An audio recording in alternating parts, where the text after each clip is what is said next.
سبحان الله والحمد لله ولا إله إلا الله الله أكبر ولا حول ولا قوة إلا بالله আল্লাহ বলেন, যার হক এসেছে সত্য, ওয়াজাহাকাল বাতিল চলে গেছে মিথ্যে।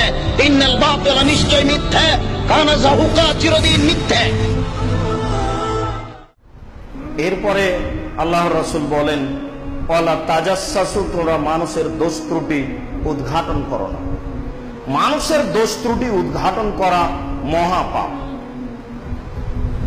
রাসূল সাল্লাল্লাহু আলাইহি ওয়াসাল্লাম মানুষের দোষ ত্রুটি ঢেকে রাখার চেষ্টা করেছেন এবং যারা চেষ্টা করে তাদের জন্য সরাসরি জান্নাত ঘোষণা করেছেন।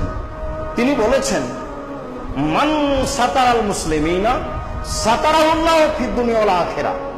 কেউ যদি কোনো মানুষের দোষ ত্রুটি ঢেকে রাখে তাহলে আল্লাহ তার দোষ ত্রুটি ইহকালও ঢাকবেন, পরকালও ঢাকবেন।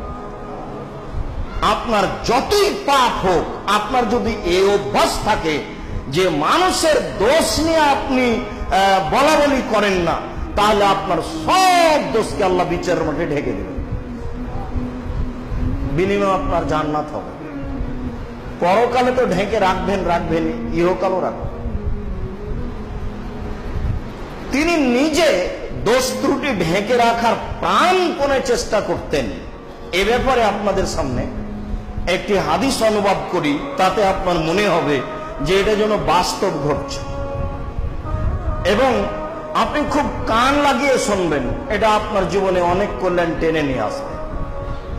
মাইজ আসলামী রাদিয়াল্লাহু তাআলা আনহু বলেন, আমি আল্লাহ রাসূলের নিকটে এসে বললাম, আল্লাহ রাসূল তাহেরনি, আমাকে পবিত্র করেন। তখন আল্লাহ রাসূল বললেন যে, এই যে বাড়ি ফিরে যাও, আস্তাগফিরুল্লাহ, আল্লাহর নিকটে ক্ষমা চাও, অতুব ইলাইহি, তুমি তওবা করো, তোমার পাপ ক্ষমা হয়ে যাবে।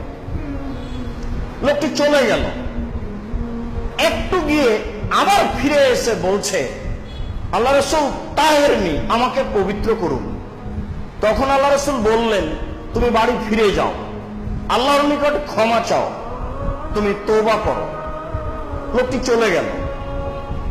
কিছু পথ গিয়ে আবার ফিরে এসে বলছে, তাহিরনি ইয়া রাসূলুল্লাহ, হে আল্লাহ রাসূল, আপনি আমাকে পবিত্র করুন। তখন আল্লাহ রাসূল বললেন, ইরজে, তুমি বাড়ি ফিরে যাও, আস্তাগফিরুল্লাহ, আল্লাহর নিকটে ক্ষমা চাও, অতুব ইলাইহি, তুমি তার নিকটে তওবা করো। লোকটি চলে গেল। একটু গিয়ে আবার ফিরে এসে বলছে, আল্লাহ রাসূল, আমাকে পবিত্র করুন। তখন আল্লাহ রাসূল বলছেন, আবেহি জনন, লোকটি কি পাগল? আরে আমি বলছি তুমি চলে যাও, ক্ষমা চাও, তওবা করো। আমি বলছি চলে যাও, ও বারবার ফিরে এসে বলছে আমাকে পবিত্র করুন। তাহলে কি ও পাগল, আমার কথা বুঝে না? সাহাবীগণ বললেন, লাইসা বিমাজনুন, জি না, ও পাগল নয়, ও ভালো মানুষ, আমরা তাকে জানি বুঝি। তখন আল্লাহ রাসূল মন্তব্য করছেন, আর সারেবা খামরান, তাহলে সে কি মদ পান করেছে তাই তার মস্তিষ্ক বিকৃত হয়েছে? সে আমার কথা বুঝে না কেন?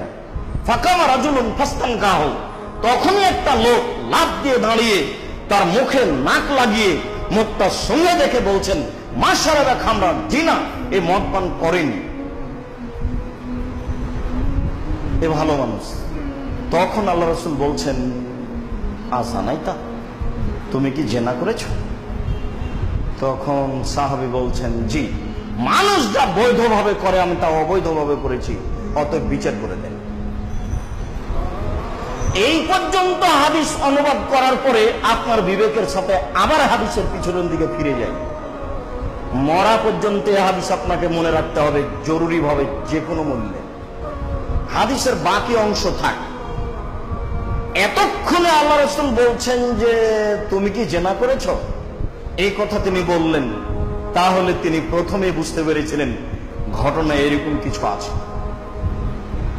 কই, তিনি তো বললেন না প্রথমে কেন পবিত্র করব, ঘটনা কি? প্রথমবার বললেন না, দ্বিতীয়বার বললেন না, তৃতীয়বার বললেন না, চতুর্থবার বললেন না, চতুর্থবারে ফিরে এসে না বলে বলছেন যে সে কি পাগল? এখনো তো আল্লাহ রাসূল বলতে পারেন যে ঘটনা কি। চতুর্থবারে না বলে বলছেন যে লোকটা কি মদ পান করেছে, তার মানে আল্লাহ রাসূল এখনো বলছেন যে আমি তোমার ঘটনাটি জানতে চাচ্ছি না, তুমি ফিরে যাও। তোমার কি হয়েছে এই বিষয়ে আমি তোমার কাছে জানতে চাইনি, আমি যা বলছি তা তুমি গ্রহণ করো। কিন্তু ব্যক্তি গ্রহণ করলেন না, শেষ পর্যন্ত যা হওয়ার তাই হলো, বিচার হলো। বিবাহিত ছিল। ঘটনা কি? মাইজুন মালিক গরিব মানুষ, একজন ধনী মানুষের বাড়িতে কাজ করত, তার নাম হোজ্জাল। হোজ্জালের স্ত্রীর সাথে মাইজুন মালিক অশ্লীল কাজে জড়িয়ে পড়ে। কথাটি মালিক জানতে পারেন। তখন হোজ্জাল তাকে বলেন, মাইজুন মালিক, ঘটনা যখন ঘটে গেছে তুমি আল্লাহ রাসূলের কাছে যাও, গিয়ে বিষয়টি পেশ করো, দেখো তো তিনি কি বলেন। মালিকের পরামর্শে মাইজুন মালিক রাসূলের কাছে এসে কথা প্রকাশ করলেন। শেষ পর্যন্ত যা হওয়ার তাই হলো। আল্লাহ রাসূল প্রাণপণে চেষ্টা করলেন তার দোষ ঢেকে রাখার, কিন্তু তা শেষ পর্যন্ত হলো না। তার পীড়াপিড়ির কারণে বিচার হলোই। কোন একদিন আল্লাহ রাসূল রাস্তায় হাঁটছেন আর হোজ্জাল রাস্তা দিয়ে আসছেন, মুখামুখি দেখা।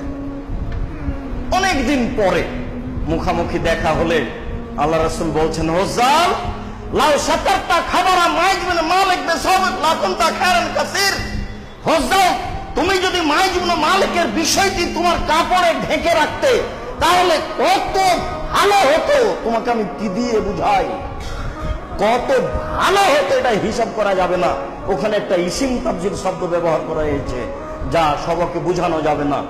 কত ভালো হতো তা হিসাব করা যাবে না, বেহিসাব ভালো হতো। তুমি যে কেন আমার কাছে পাঠালে, আমার কাছে কোনো কথা প্রকাশ হলে বিচার হয়, তবে আমি চেষ্টা করেছি, শেষ পর্যন্ত হয়নি। তুমি কেন পাঠালে? ওহ, তুমি যদি না পাঠিয়ে তার ঘটনাটা লুকিয়ে রাখতে তাহলে যে কত ভালো হতো। কি দিয়ে আপনাকে আমি এ হাদিস বুঝাই? বাঙালিদের চাল চলনের সাথে, আচরণের সাথে এ হাদিসের কোনো মিলই নেই।